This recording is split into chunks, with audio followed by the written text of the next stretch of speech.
Justice Laura Bird heard arguments from the Crown and defense in the sentencing hearing of convicted art fraudster Jeff Cowan, the 50-year-old Niagara-area man who represented himself in trial and was found guilty by a jury of selling mimicked works of Indigenous artist Norval Morrisseau as part of an art fraud ring that involved hundreds of purported forgeries his co-accused said were sourced from Cowan.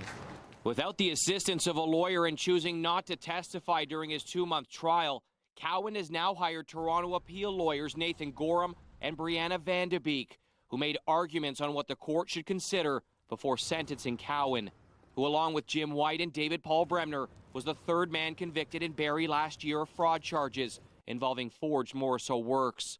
Cowan was found guilty in November of 4 counts of fraud, convicted of passing off purported works of the man widely considered the grandfather of contemporary Indigenous artwork in Canada. When you shift your consciousness to there, then you're able to paint.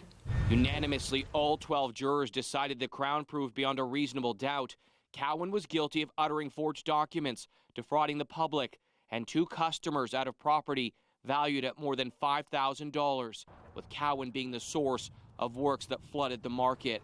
The defense argues Cowan was not involved in the sophisticated planned production and distribution of forged paintings, as the Crown suggests.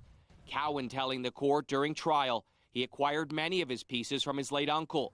Gorham asking the court to allow Cowan to now testify and explain he wasn't part of a larger art fraud ring, as alleged by the prosecution. The Crown proved beyond a reasonable doubt Cowan committed fraud involving hundreds of paintings he knew were forgeries or knowingly provided buyers false provenance, which is relied upon in the art world to trace ownership of works back to an artist to establish the works are authentic. The defense will argue at most the Crown proved Cowan might have been willfully blind when dealing a few pieces of art for which he was found guilty of fraud.